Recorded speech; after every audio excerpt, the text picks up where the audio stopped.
There's a malaise which surrounds all of us under a certain age, certainly. Some of those older, they don't experience it to the same degree. They're content to let the world go crazy and go on about their good fight.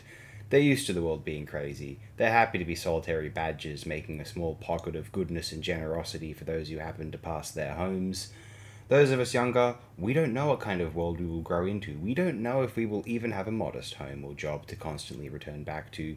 We have no motivation to participate in the wider world because the incentives don't exist.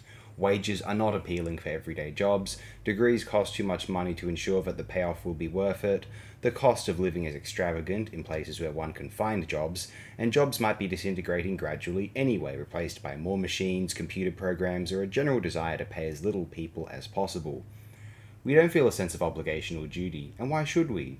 We're no longer afraid of being belittled by the other men in the pub for not wanting to suffer for blokey credibility. We're quite done with being loved for what expectations we can fulfill, what we can provide, and there is simply no moral obligation which justifies our choice to participate against our own supposedly selfish pleasures. The point is, things seem bleak.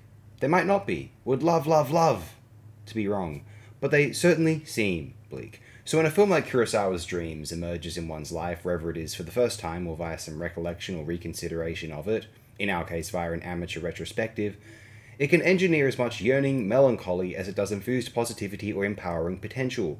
Kurosawa's Dreams reminds me of my invasive, unignorable melancholies at the world around me. I was far too optimistic as a younger person. I was raised on a belief that the world was rather stable and made some sense. The 90s and 2000s offered a more hopeful perspective on the world.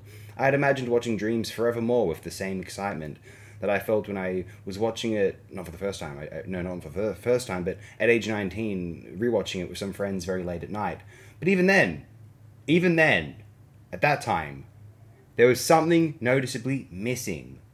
Already, all of those friends were not willing to let go, but feel anything but restless and insecure at the repressive psychologies inevitable to a large-spread social media ecosystem. I was trying to feel something. Why couldn't I? Because I felt the indifference of those three individuals, not for the film, but for everything. Annoyance that being around enthusiasm might enable the mockery of certain exalted bullying others. Permanently, unknowingly depressed because the inherent social anxiety of the Facebook catalogues made the world seem not free and fun as it did prior to the existence of such platforms.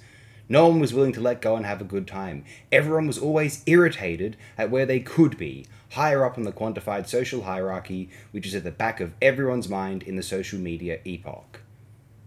Dreams is, I think, objectively filmmaking composition at some of its very best, most technically proficient, imaginatively revelatory, and emotionally enthralling, and yet I wish I could receive the joy from it that I would more so like. The world beyond the screen is so heartbreaking that I only feel melancholy when Dreams is playing out in front of me.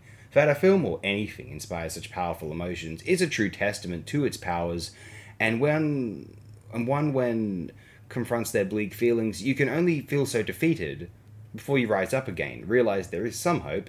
It might just require deciding that their motivation in life is battling depression, which could kill me if I'm not careful, but I don't drink, so that's a good start at least. One of Kurosawa's maybe three best films, Dreams is one of the greatest justifications of the medium ever accomplished.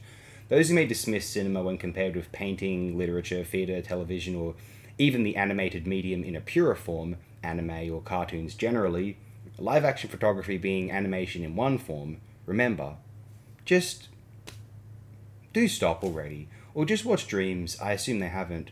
If you're not a fan of Dreams, that's fine. I hope they keep making episodes of Pokemon so you're never bored of life, but for the rest of us, we'll accept the emotional recklessness which entails trying to find some meaning from life, even if it means being reduced to a deflated wreck after witnessing Kurosawa's Dreams.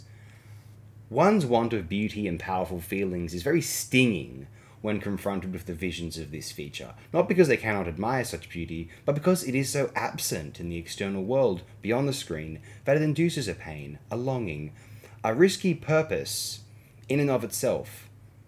Living one's life to circumvent sadness, rather than to ensure some material survival, because maybe that would inherently entail sadness, compared with a less materially distracting life that enabled far more sincere, cherished fulfillment and happiness.